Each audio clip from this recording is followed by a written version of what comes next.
OptixEQ, and today I want to talk about the basics of our new released product, Optix 2020, OptixPLOT 2020. Folks that are new to OptixPLOT, after you make a purchase, you go into our Optix selector, and our Optix selector gives you the choice of the track and race that you want to pick. So whatever your date range is in your subscription, you get to pick, and you get to pick the track, and then you get to pick the race. Okay. So the button I'm going to look at today is 2020. Folks that use the existing plot, we're not going to get rid of that. That's there. We just, when you go buy this, it'll say OptixPLOT. You're just going to buy plot. You'll get 2020 with it, so you don't have to worry about it. It's the same thing, where it's no additional charge. And so I'm going to show you the Optix 2020 product. So I just opened it up for race 4 Delmar on Wednesday. Not going to handicap the race, but I just want to show you some of the basics and just what it looks like. If you look at the upper left-hand side, the header information, where it gives you the race information, the plot fit, contention, speed rating, no change there. We've kept that the same. The information hasn't changed there. The Optix RPM, pretty much similar. We did a little bit of a gray backlit, so maybe it's easier to read. Again, this is important. This gives you the horse's run style versus the plot match. How does the horse run style and match to the plot? Does it do well or not? But we did add the Optix fig range, which is our figures, and just basically where we think the range, similar to like a par, but a little bit different. And the way we arrive at the range is a little different, just to see if which horses, what you kind of need to win a race like this today. The big change we made to the plot is we took some of the buttons off to the left-hand side so we can make some room and really put the standard and surface distance plots side by side. We thought that was very important. The reason is it just gives you a sense of maybe the differences between this race, maybe horses that are trying something for the first time, just so everyone knows, just the level set for new users of plot. The standard plot essentially plots horses' most recent form, regardless of the the surface, the distance, or whatever. It just gives you a recent form. The surface and distance, we only take races in the past performances and plot those that match today's surface and distance.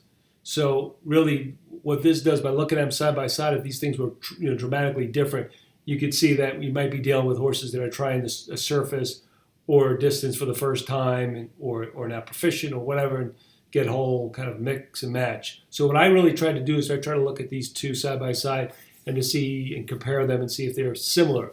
And these two have, even though they're not identical, the two in this example have a similar flow, even though they're not identical. So that makes me feel a lot better that I'm looking at information I can deal with, and it's not chaotic.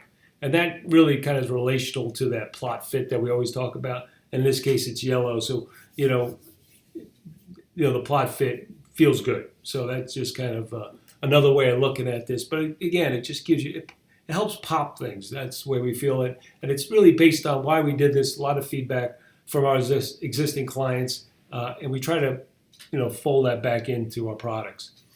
The V bars or sliding bars or whatever you want to call them, we moved. They were vertical to the right of the plot. We moved them, made them horizontal, a little bit more readable. We had some issues with the order of some of the bars and so forth. So we took that into consideration. We think this is a lot easier to read. People who are new to this product, what this means is essentially it really gives you a great visual tool for doing relational handicapping. And this category that is the default is speed figures. So it gives you a quick sense of which horses maybe have an edge and which horses are kind of negative. In this example, the 2 Smiling Rose looks negative when you compare to like the number 3 Trust Fund Kitty and the number 4 Breezy Bee. So some of the others are neutral, like the number 6 Heather's Gray. So again, a quick comparison from a speed figure perspective. And there's a bunch of subcategories that you look in speed figures, speed and last, best of 2, best of 3. You can tweak these. You can turn them on and off if there's something in particular you want to look at. So for instance, let's say I just want to look and concentrate on the speed in the last race. I could hide all these, that's what the H does, and then just select speed last and see if someone, which horse has an advantage from a race speed figure. So there's things you can do, but the idea, again, it's very powerful in the sense that you don't have to look at horses' speed figures, compare, contrast. We're doing it for you, and we're doing it in a visual way we think that is really most effective. I'm not going to go through all of them, but you can pick other categories here. And the one I wanted to highlight was the quad percentage, which we added about a month ago to the old plot. And this is a great way of comparing horses' plot positions and shapes and how they match to the track profile and see which horses have an edge over others. Again, it's all relational, and it's all related to today's track surface and distance. And again, we do this for standard and also surface and distance, so both plots. And essentially, we look at win percentage and the exacted percentage and the money percentage, and that's what these V-bars all represent. So again, in this case, the 2 and the 7 look like they have substandard plots versus like the number 3.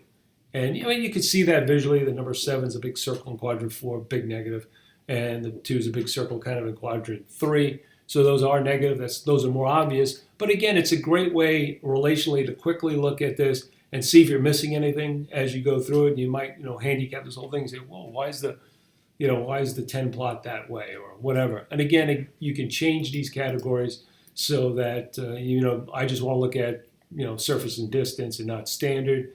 You can do that, right? You just can select the ones that you want to. So again, there's more. We're going to be adding more to this. We think it's a great visual handicapping tool for comparing horses relational. I don't know if there's really another that does it like this. So pretty cool. Now let's go to the table, because that's a big change, and that's the table to the right with all the horses' names. First thing I want to point out is you see past 3 run lines. We're really trying to look at the current form cycle, the next to last form cycle of a horse. Races over 100 days, we kind of ignore if they're, if horses have them run in 180 days or so forth.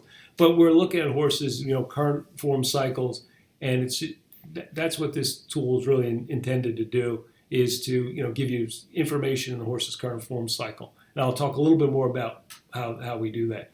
But the other thing I want to let you know is, as you highlight a horse, you can see that the name turns blue as you go down. And also, if you look to the left and see the plot, you'll see, like in this case, the number 2, Roses and Candy, that plot gets highlighted in blue too. So sometimes, in the old days, it's very difficult to see where a horse was in the plot, and especially some of these plots where horses are on top of each other. This is a great way to try to figure out where your horse exactly is, and you just can go down and find the horse that that you're looking for. So that's a great thing. The other thing about this new information about it is the Optix Notes grade is in here, plus the Optix Notes themselves. Now, again, you don't get Optix Notes for free with Optix 2020. Optix Notes, again, is a purchase. But you do get the grade. We leave the grade in there, but you don't get the notes. You do get the alerts. And the alerts, what are the alerts? Are Optix's way of just looking at form cycle indicators, things like third off a layoff, horse that in our case, which is unique to us, horse had a green keyword, which is positive in like the last 45 days, or the horse improved his Optix Notes grade. So those are the different alerts we have. Over time, we'll continue to add to that and provide statistics and probably color code the alerts too. But for now, it's just information when you're trying to really assess the form cycle of horses. It's good information to know. And the folks that are familiar with our notes and keywords and notes, the green is positive, the red is negative. And again, it's a quick way to try to trigger something. Boy, hey, look, this Breezy B is coming off of prep. Got, it's kind of neutral on, the plot. These are just things that to kind of trigger you to kind of delve into things a little bit more deeply. But a great tool for that.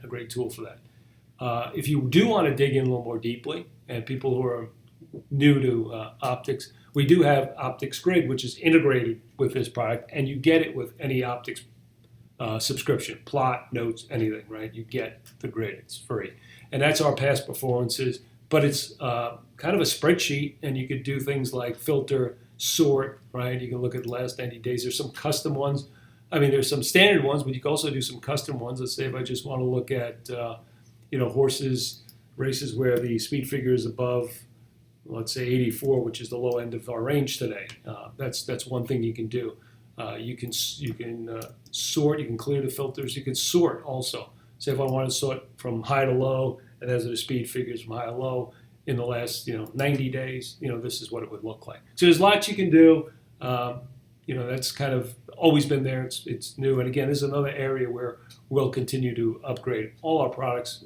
We try to take the feedback from our customers and reinforce it into future products. So that's the basics of OptixPLOT 2020. There's one other thing I want to show you is that it is a responsive platform. So like if you're on another device like an iPad and the screen, is different sizing, of course, what you'll look at is something similar to this. This is kind of maybe how it would look on an iPad or a phone. So it responds to the device you're on. So that's really cool. So that's the basics of 2020. I would like to do over next month I'll be doing videos on how to apply some of this Optix information, especially in around this Optix 2020 platform. So look for those videos.